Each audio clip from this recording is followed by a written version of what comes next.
তোমাদেরকে হেদায়েতে পরিপূর্ণ করে দেওয়া, তোমাদের গুনাহের কারণে অন্ধকারের আত্মাগুলাকে পরিষ্কার করে আলো দিয়ে পরিপূর্ণ করে উজ্জ্বল করে তোমাদের আত্মা সহ তোমাদেরকে কপালে নূরওয়ালা একজন মুমিন হিসাবে আমি তোমাদের বাড়িতে পৌঁছে দিই। সুবহানাল্লাহ। তো এখন আমরা অনেকেই হজে যাই, কিন্তু আমাদের পরিবর্তন হয় না। এর কারণ কি জানেন? আমরা হেদায়েতের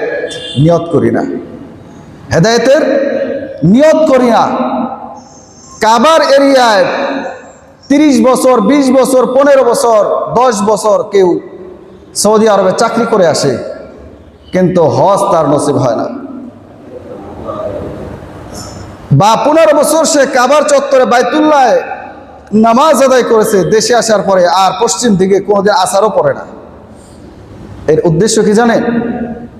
সে কাবার চত্বরে ছিল কাজের তাগিদে, সে পেট বাজানোর জন্য পেট পূজা করেছে, সে আল্লাহর জন্য কাবার চত্বরে যায় নাই, এই জন্য তার অবস্থার পরিবর্তন হয় নাই।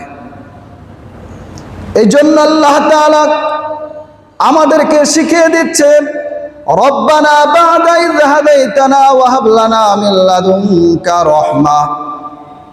হে আমার বান্দারা, আমার কাছে এমন ভাবে দোয়া করবে, হেদায়েত তোমরা চাবে। যদি তোমরা হেদায়েত চাও, হেদায়েত চাওয়ার পরে যখন তুমি সামনে অগ্রসর হবে, আমি বান্দাকে খালি হাতে ফিরায় দেই না। একজন মানুষ যদি আরেকজন মানুষের কাছে একবার ছাড়া 5 বার কোনো জিনিস চায়, মানুষটা বিরক্ত হয়ে ওই লোকটাকে ধুর ধুর করে কুকুরের মতো তাড়াইয়া দেয়, মুখটা কালো করে মেজাজ চড়া করে লোকটাকে বাড়ির থেকে বের করে দেয়, আর মুখটা গোমরা করে মনটা খারাপ করে বাড়ির থেকে লোক বের হয়ে আসে। আল্লাহ, আমি তোমাদের মতো না। আমার কাছে যখন হেদায়েতের উদ্দেশ্যে আসবা, যখন আমার কাছে হেদায়েত চাইবে এবং আমার বাইতুল্লাহ পর্যন্ত আসবে, আমি তোমাদেরকে হেদায়েত ছাড়া আমি তোমাদেরকে বাড়িতে ফিরাবো না। যেহেতু তোমরা হেদায়েতের উদ্দেশ্যে আমার কাছে এসেছো, আমি তোমাদেরকে পরিপূর্ণ হেদায়েত দিয়ে ভরপুর করে দিলাম। ওয়াদাকার আল্লাহ। তো এই জন্য আল্লাহ তাআলা বলছেন, وَمِنْ حَيْثُ خَرَجْتَ فَوَلِّ وَجْهَكَ شَطْرَ الْمَسْجِدِ الْحَرَامِ। কয় পৃথিবীর যে প্রান্তে থেকেই মুখ ফেরাও না কেন, তুমি যে দিক থেকে বের হও না কেন, মনে করতে হবে বাইতুল্লাহ তোমার মুখের সামনে। তুমি যে দিকে ফিরেই নামাজ আদায় করবে, যে দেশ থেকেই নামাজ আদায় করবে, কাবা এমন জায়গায় স্থাপন করা হয়েছে, পৃথিবীর প্রান্ত থেকে যেখান থেকে যে দিকে মানুষ নামাজ আদায় করুক না কেন, কাবা তার সামনে থাকবে। কাবা ছাড়া তোমাদের কোনো অস্তিত্ব যেরকম একদম নির্মূল, কাবার অস্তিত্বের সাথে তোমাদের অস্তিত্ব যেমন গেঁথে আছে, লেগে আছে, কাবা ছাড়া তোমাদের অস্তিত্ব নাই, ঠিক তোমরাও কাবা ছাড়া দূরে সরে থাকতে পারবে না। কারণ কি? আমার আপনার জন্মসূত্রেই কাবার সম্পর্ক। এই জন্য কাবার প্রেম আমাদের থাকবে। এই কাবা ওই সময়ে জাহিলিয়াত যুগেও যারা 360টি মূর্তি কাবার ভিতরে এবং ছাদে রাখছে, তারা পর্যন্ত কাবাকে ভালোবাসছে। নবীর নবুয়ত প্রাপ্তির পরে নবীজি যখন 10 বছর দিনের দাওয়াত মক্কা মুকাররমা সহ তায়েফে দিয়েছেন, ওই সময়ের কাফিররা পর্যন্ত নবীজির বিরুদ্ধে বরদোয়া করছে। কাবার গিলাফ ধরে আবু লাহাব, নবীর আপন চাচা কাবার গিলাফ ধরে দোয়া করছে, আল্লাহ আমার ভাতিজা যা কয় সব মিথ্যা, ওর ধ্বংস করে দাও। আল্লাহ বলে, না, আমার হাবিব মিথ্যা বলে নাই, তোমার ভাতিজা সত্য বলেছে। তুমি তোমার নিজের ক্ষমতা টিকিয়ে রাখার জন্য তুমি আমার ভাতিজাকে মিথ্যা তহমত দিচ্ছ। এই জন্য ধ্বংস নবীজি হয় নাই, ধ্বংস হয়েছে আবু লাহাব এবং তার পুত্র। তো কাবার বিরোধিতা অনেক মানুষ করেছে, এখনো মানুষ করছে। তো কাবার বিরোধিতা করেছিল বাদশাহ আব্রাহা, যে সূরাটি আপনাদের সামনে আমি তেলাওয়াত করেছি। বাদশাহ আব্রাহা ইয়ামানের শাসনকর্তা ছিল। ইয়ামেন দেশ থেকে দেখে যে কুরাইশরা আরবের মধ্যে একটা ঘর আছে, সমস্ত পৃথিবীর মানুষ সেই ঘরকে দেখতে যায়, ঘরের তওয়াফ করে, ঘরকে সম্মান করে। সারা বিশ্বের মানুষ যেখানে আসে ওই এরিয়ার সম্মানও যেরকম বেশি, ব্যবসায়িক একটু বেশি হয়, ওই দেশের মানুষের ব্যবসা বাণিজ্য বেশি হয়, কারণ সারা বিশ্বের মানুষ এখানে আসে। তো এই চিন্তা করে বাদশাহ আব্রাহা চিন্তা করলো, আমি ইয়ামেনের রাজধানী সানাআতে একটি ঘর নির্মাণ করব, একটি গির্জা নির্মাণ করব। পৃথিবীর মানুষ যেন মক্কায় না গিয়ে আমার কাছে আসে, এই সানাআতে আসে, এই গির্জার তওয়াফ করে। তো কথা মতো কাজ, বাদশাহ আব্রাহা গির্জা নির্মাণ করেছে। ঢোল পিটিয়ে বলেছে যে কাবার ওই মক্কার থেকে আমার সানাআতে ইয়ামেনে আরো সুন্দর, সুসজ্জিত, সুগঠিত রাজধানীর মধ্যে ব্যবসা বাণিজ্য সহ সমস্ত কিছুর সুন্দর ব্যবস্থা আছে, তোমরা এখানে চলে আসো। তো যখন ঘোষণা দিয়ে দিছে, মানুষ যায় না। তো তাফসীর কারকরা লিখেছেন, ও এত বড় গির্জা নির্মাণ করেছে যে উপর দিকে তাকাইলে মাথার টুপি পড়ে যায় ওর চূড়া দেখতে গেলে, এত উঁচু। মক্কার কয়েকজন যুবক তারা চিন্তা করলো, আমাদের সাথে পান জ্বালিয়ে, আমাদের সাথে কম্পিটিশন করে তারা কাবার চত্বর বাদ দিয়ে তারা ইয়ামানে এরকম কাবা ঘরের মতো ঘর বানাইছে। তারা সমস্ত মানুষকে আহ্বান করছে তারা যেন কাবায় তওয়াফ করতে না আসে, তারা যেন ইয়ামেনে চলে যায়। এই কথা শোনার পরে কয়েকজন যুবক ইয়ামেনে চলে আসে।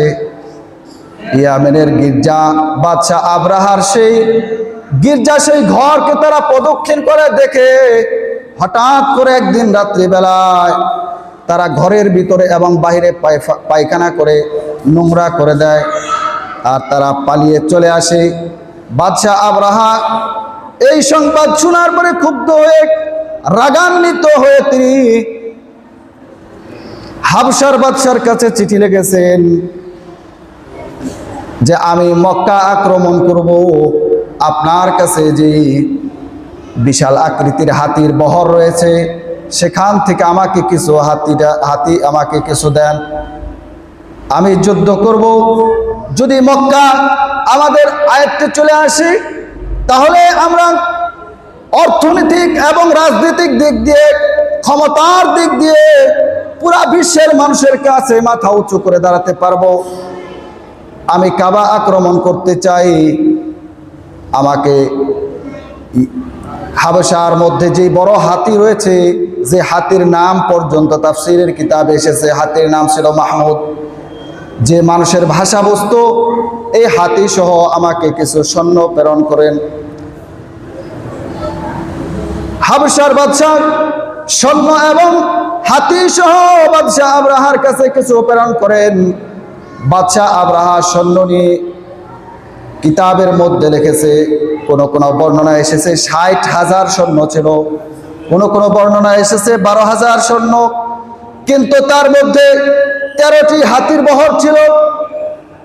এই হাতি বাহিনী সহ বাদশাহ আব্রাহা যখন মক্কার অভিমুখে রওনা করেছে, সীমান্ত এলাকায়, মক্কার একদম সামুদ্রিক সীমান্ত এলাকার নাম হচ্ছে জিজান, এই জিজান নামক এলাকায় আসার পরে এই এরিয়ার যত মুমিন ওই সময়ের মুসলমান ছিল তারা বাদশাহ আব্রাহার বিরুদ্ধে জিহাদে শরীক হয়ে যায়। মোকাবেলায় যখন তারা দাঁড়িয়ে গেল, এত বড় বিশাল বাহিনী তাদের সামনে মোকাবেলা টিকতে পারে নাই। শেষ পর্যন্ত তাদের আমির ছিল হোনাতা। এই হোনাতাকে তারা গ্রেফতার করলো। হোনাতাকে সাথে নিয়ে তারা তায়েফ পর্যন্ত চলে আসলো। তায়েফ আসার পরে বাদশা আবরাহা যখন তায়েফের যে শাসক ছিল তাদের সাথে কথোপকথন করলো, তারা বলল, আমরা যুদ্ধ বিগ্রহ চাই না, আমাদের পক্ষ থেকে কাবা পর্যন্ত একজন লোক আমি দিতে চাই, যে আপনাদেরকে এই বিরাট সৈন্যবাহিনীকে কাবা পর্যন্ত রাস্তা দেখিয়ে কাবার চত্বরে নিয়ে যাবে। তায়েফ থেকে আবু রিগাল নামক এক ব্যক্তিকে তাদের সর্দার দিয়ে দিলেন, কাবা পর্যন্ত চলে যাবে। কিন্তু বাদশা আবরাহার দুর্ভাগ্য, মিনা এবং মুজদালিফার মাঝামাঝি আসার পরে আল্লাহর পক্ষ থেকে আযাব শুরু হয়ে গেল। আল্লাহ তাআলা বারবার তাদেরকে সতর্ক করেছেন, কিন্তু তারা সতর্ক হয় নাই। আসার পরে এমন এরিয়ায় আসার পরে মাত্র হারাম থেকে 3 মাইল দূরে বাদশা আবরাহা এত বিশাল বাহিনী, প্রতিদিন প্রচুর খাবারের প্রয়োজন ছিল, কি করবে বুঝে আসছে না। তো দেখলো সীমান্ত এলাকায়, হারামের সীমান্ত এলাকায়, যেখান দিয়ে যে এরিয়ার ভিতরে কোনো কাফের প্রবেশ করতে পারে না, বর্তমানে এই এরিয়ার বাইরে ছিল বাদশা আবরাহা। আর ওই সময়ের মক্কার মানুষের যত লালিত পালিত পশু ছিল, এই 3 মাইল দূরে তারা পশুদেরকে চরানোর জন্য নিয়ে যেত। শেষ পর্যন্ত দেখা গেছে বাদশা আবরাহার আব্দুল মুত্তালিবের 200 উট ছিল, তার সৈন্যবাহিনীরা ধরে জবাই করে খেতে শুরু করলো। যখন বাদশা আবরাহা তাদের পক্ষ থেকে সৈন্য দলের একজনকে পাঠাইল, যাও মক্কায়, মক্কার যে শাসনকর্তা প্রধান মুরব্বী আছে তার কাছে চলে যাও, তাদেরকে বলো আমরা যুদ্ধ করার জন্য আসছি, কাবাঘর ভাঙার জন্য আসছি। আব্দুল মুত্তালিবের কাছে যখন এই সংবাদ তারা পৌঁছে দিল, আব্দুল মুত্তালিব বললেন, ঠিক আছে, তোমরা বাদশা আবরাহার সাথে আমাকে দেখা করার সুযোগ করে দাও। তখন আব্দুল মুত্তালিব যখন বাদশা আবরাহার কাছে গেছে, বাদশা আবরাহা নিজের চেয়ার ছেড়ে দাঁড়িয়ে গেছে, নবীজির দাদাকে বসতে দিয়েছে। কারণ কি, তখনও নবীজি সাল্লাল্লাহু আলাইহি ওয়াসাল্লাম জন্মগ্রহণ করেন নাই। নবীজির চাচার, নবীজির সম্মানার্থে নবীজির দাদাকে সেই দিন বাদশা আবরাহা সম্মান দিয়েছিল। শেষ পর্যন্ত বাদশা আবরাহার সাথে কথোপকথন হইল দুবাসীর মাধ্যমে। আব্দুল মুত্তালিব ডেকে বললেন যে আমার দায়িত্ব, আমি হচ্ছে উটের মালিক, আর এই কাবা ঘরের মালিক হচ্ছেন আল্লাহ। এই কাবার মালিক আমি না, কাবা ঘর রক্ষণাবেক্ষণের দায়িত্ব আমার না। আমি আসছি উট নেওয়ার জন্য, যেহেতু উটের মালিক আমি, আমার উটগুলা ফেরত দেন। গৃহপালিত গরু এবং ছাগলগুলা যেরকম খাবার খাওয়ার পরে ঘাস লতা পাতা যে আমরা দেই, এই খাবারগুলা যখন খায়, খাওয়ার পরে যখন রেস্ট নেয় বসে বসে শুয়ে শুয়ে, আবার ওগুলা ঢেক দিয়ে মুখের মধ্যে এনে জাবর কাটে। ও জাবর কাটার পরে মুখের এত পরিমাণে চাবানো হয় যে ওগুলা একদম ভুসির মতো হয়ে যায়। কয় হস্তি বাহিনীর অবস্থা এমন আল্লাহ তাআলা করে দিয়েছেন, ওই ভুসির মতো করে দিয়েছে, যেন পরবর্তী আর সানাআত থেকে সাহস না পায় যে আবার মক্কায় আক্রমণ করবে। তো এটা কিয়ামত পর্যন্ত মানুষের শিক্ষা, যে ধর্মীয় কোনো শিক্ষা প্রতিষ্ঠানে এবং ধর্ম প্রচারক যারা হবে তাদের বিরুদ্ধে কখনো যেন আমরা বিরুদ্ধে লেগে না যাই, কখনো লেগে না যায়। আমার বুঝে আসুক আর না আসুক, মসজিদ এটা আল্লাহর ঘর, মাদ্রাসা, দ্বীনি মারকাজ, কবরস্থান আমাদের প্রথম মঞ্জিল, এগুলা নিয়ে খোঁচাখুচির কোনো টাইম নাই। এগুলা নিয়ে যতটুক আমাদের চিন্তা ভাবনা থাকবে, পারলে খেদমত করব, কখনো বিরোধী হব না। কারণ বিরোধী হলে বাদশা আবরাহার যে অবস্থা, আপনার আমারও সেই অবস্থা। বলবেন হুজুর এখন তো পেট ফেটে মরবো না। এখন পেট ফেটে না মারা গেলেও আল্লাহ রাসূল দোয়া করেছেন, আল্লাহ আমার উম্মতদেরকে কিয়ামত পর্যন্ত গজব যদিও তুমি দাও, নগদ দিও না, আগের উম্মতদেরকে যেভাবে দেওয়া হয়েছে ওইভাবে দিও না। আল্লাহ তাদের মাপের একটা সুযোগ দিও, সহজ করে দিও আল্লাহ। এই জন্য আল্লাহ নবীর দুয়ার বদলতে আমাদেরকে পেট ফাটায় মারবেন না, কিন্তু ঈমান হারা করবেন। তো এই জন্য আমরা যেন সূরা ফিল থেকে শিক্ষা গ্রহণ করতে পারি। যত ধর্মীয় কাজ আছে, যারা ধর্ম নিয়ে মানুষের কাছে যায় তাদেরকে সম্মান করব, খেদমত করার চেষ্টা করব, বুঝে আসুক আর না আসুক, কখনো বিরোধী আমরা হব না।